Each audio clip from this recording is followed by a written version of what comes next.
Hello everyone, welcome to Bu4883. I'm Dr. Marshall, and for the next several weeks I'll be your professor as we go through research methods in management. Now, just to give you a quick administrative announcement, make sure that you are up to date on your syllabus reading. Make sure you understand all of that. If there's any questions, contact me immediately. Now, in the syllabus, as you know, you have your reading schedule and you have your weekly schedule, so make sure you keep up with that. Now, each week I'm going to post 3 forum discussions. I want you to answer all 3 of them, not on the same day, but on separate days. But each forum question that you answer, that will count for your attendance. So you have to have 3 days per week attendance for you to get the full credit. So make sure that you stay on top of your forum questions. And the rest you have outlined there in your syllabus. I'm available anytime. You have my contact information in the syllabus, so if there's any questions whatsoever, make sure you contact me, and we'll have a good time in this class. It's going to be interesting, and I can't wait to get started with you.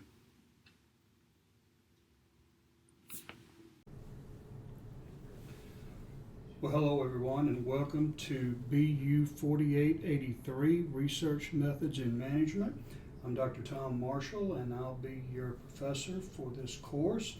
And if you've had a chance to take a look at the syllabus, you'll see most all of my contact information that you're going to need, at least for this course. So make sure you take a look at that and be familiar with it. If there's any questions, by all means, please notify me and let me know what your questions or concerns may be. Also, you have a sheet on the back that acknowledges that you've read the syllabus, so make sure you sign that, or for you online students, if you would, just send me an email saying that you have read and understand the syllabus and will comply with it. So make sure that all of these things are done. That'll help you out as we begin this course.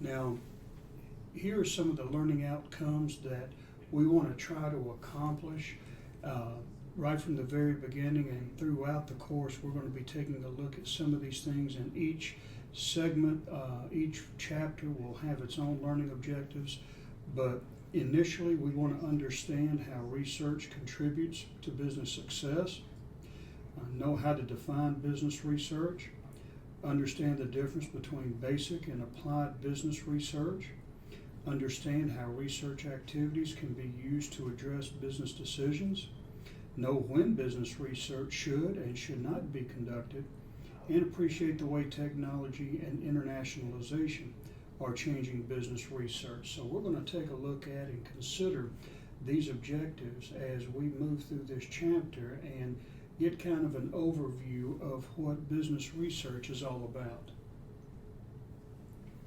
Now, at the beginning of your textbook, in chapter 1, we have an introduction there that talks about ESPN, and as you know, ESPN is a monster sports media outlet, and they are continually doing business research. I mean, when you want to take a look at how business research is done in many of its facets, take a look at the sports industry. They're having to continually do research and statistics and all of that stuff, not only to be able to gather data on players, but to also be able to market what it is that they are broadcasting. Now, as you hopefully have read in chapter 1, ESPN used business research so that they could see how the fans were using their media. And with that data, they were able to come up with different types of advertising strategies. They were able to come up with different type of media strategies that has enhanced and expanded ESPN's presence. So we see with just this one outlet, this one business model, how business research is invaluable to companies today. And to be honest with you, companies won't be able to survive without engaging in business research. Everything companies do is research driven. It's just a given today that we can't go out and, as we used to, go out and just take risks and hope that those risks pay off. Before globalization and before technology, you had the luxury of not having a lot of players within any given industry. But today, because of competition, because of technology, we have to make calculated decisions, and those decisions have to be based upon good, solid research. So it makes no difference if you are in the sporting industry, or if you're in manufacturing, or if you're in the service industry. Business research is a necessity. Now, what is business research? Well, if we define it according to the book, business research is the application of the scientific method in searching for the truth about business phenomena. Now, what does that mean? Well, it's essentially, as your textbook indicates, a process. And this process includes ideas and theories. And you develop those ideas and theories. Let's say you have an idea that something may sell in the market. Well, you don't just produce that thing and go out and hope it sells. You do research on the market and the consumer and the product itself. And once you've done that, you develop a theory. If we produce this, then we should have a certain demographic, or all demographics want this product. So you come up with an idea, and it could be a product, it could be a process, it could be a service, whatever. And then from that idea, you posit or you put forth a theory about that idea. And then as it develops, you go into the next phase, which is problem definition. Now, problem definition is really the place where you're at right now as opposed to where you want to be. The gap between where you are and where you want to be is the problem. Now, that problem needs to be pertinent to whatever it is that you are going to try to develop based on your idea and theory. For instance, a problem could be something that you're not doing right. Well, there's a lot of maybes out there. Well, maybe it's because of this, and maybe because of that, maybe because of this, that, and the other. Well, if you do not define the problem initially, you're going to be chasing after maybes. So let's say, for instance, you have a 30% decrease in sales in bottled water over the past quarter. And you start talking to the people in your business, and they say, well, it's manufacturing, or it's marketing, or it's the economy. Well, those are all possible symptoms or causes. But the problem has to be, first of all, identified. And what's the problem? Well, the 30% decrease in sales. That's what you go off of. Now, once you have identified the problem, then you search for and collect information. Now, this is part of a pivotal section here, and I'll go ahead and check that. Collecting information is one of the fundamentals of business research. You have to be able to back up your suppositions and your theories and your ideas, and information is what you have to collect to be able to support or refute those ideas. And then once you have collected the data, you analyze the data. You look at it in light of what you are trying to discover, what you're trying to prove or disprove or whatever, And then once you've analyzed the data, you communicate the findings and their implications. Now, there's nothing inherently difficult about this, but it does require a discipline that you follow this process in its entirety. And normally you're going to go through this sequence in order so that you don't put the cart before the horse. Now, this definition, business research, suggests that business research information is not intuitive or haphazardly gathered. So you will follow, again, a disciplined, systematic approach to gathering data, analyzing data, and coming up with your conclusion. And as such, that data should be accurate and objective. You're not looking at taking sides, and this is one of the hard things about data collection and analysis, because sometimes the data will counter what you might have thought. It may contradict what you have thought. So you have to be open and honest with data to be able to accurately and objectively look at what it is you're trying to study. It's relevant to all aspects of the business. It makes no difference what you're doing. Research is done in HR, it's done in accounting, it's done in operations. There's no area in business where business research cannot be used, and it's limited by one's definition of business. So it can be a mighty tool for those that incorporate it extensively within the organization. However, it can also be something that's overlooked and underused for those who don't see much value in business research. There are those who are still of the old school. Well, we got here through intuition and know-how and this, that, and the other. Well, that's good and and it might have worked in the past, but I would argue today that those types of strategies are antiquated. And today, everything we do has to be driven by data. And that data is derived through research, and that research produces objective and accurate information. Not-for-profit organizations and government agencies can use research in much the same way as managers in for-profit organizations. And that's true. I've used it in government. When I worked for the military, I've used research. Actually, some of my research has made the difference between a person keeping their job and being terminated.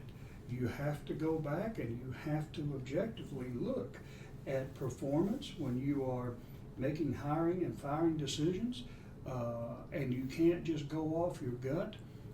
Not liking a person is not grounds for dismissing them, but you have to use objective data on performance and so forth, and business research does that.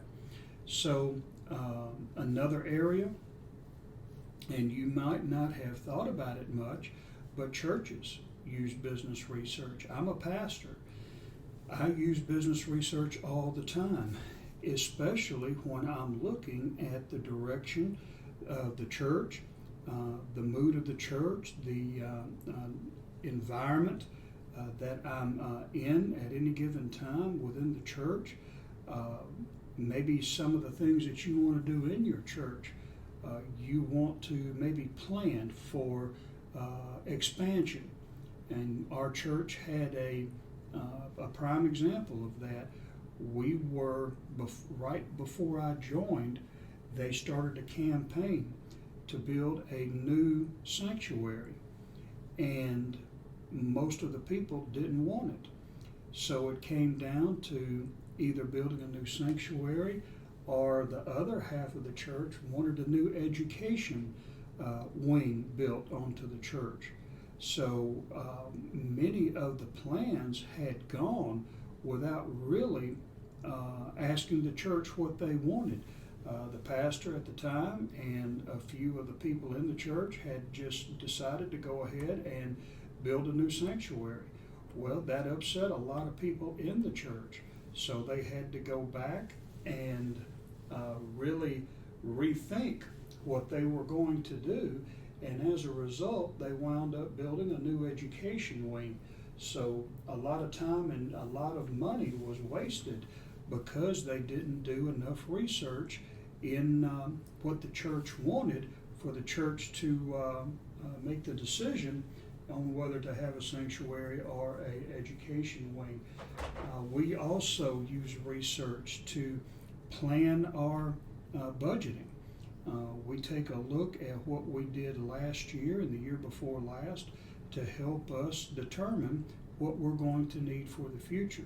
So there's all types of business research that can be used in all types of environments, and it can be used in many ways.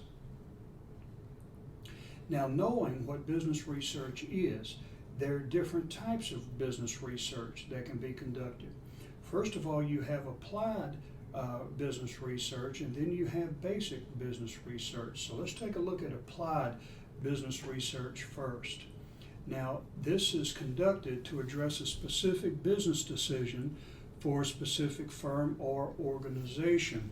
Now, what would be an example of that? Well, your book gives you an example. Should McDonald's add Italian pasta dinners to its menu? Which health plan, insurance plan, should a business provide for its employees? These are specific questions that you want answered. So they would be applied. You're applying the research to a specific issue, a problem, a question to solve a certain problem or answer a certain question. Now, basic business research is also called pure research, and this is conducted without a specific decision in mind, and it doesn't address really the needs of a specific organization, but it can help in other organizations. And as you see here, it attempts to expand the limits of knowledge in general, and it's not aimed at solving a pragmatic problem. So let's look at some examples here. Do consumers experience cognitive dissonance in low involvement situations? So if they're not really investing a lot in the purchase of something, are they likely to feel remorse for buying that or not? Or does employee tenure with a company influence productivity? So the longer a person works in a company, is there an effect in how they are productive, or are they productive? So you're not really addressing a specific company issue, although your basic business research may evolve from a specific problem. For instance, you may have, let's take a look at this one here, the last one. You may have a lot of employees who are going to be retiring in the next 5 years. And you really are wondering, are they working as hard, are they as productive as they were in the beginning? Now, even though you may not have a specific problem or an issue come up, the experience that you have in your company may prompt you to do broader research on that topic or that subject for further use for your company later on down the line. What if you find out that these workers are not working as hard as they used to, or they're not as productive? Then you can get with your HR people, you can get with your supervisors, and you can plan strategies to increase the productivity of those who are coming close to retirement so that you're not losing money or productivity. Now, all of this is based, business research is based on what we call the scientific method. Now, the scientific method, as you see here, is the way researchers go about using knowledge and evidence to reach objective conclusions about the real world. How do we go about in that business research model, that process that we looked at earlier?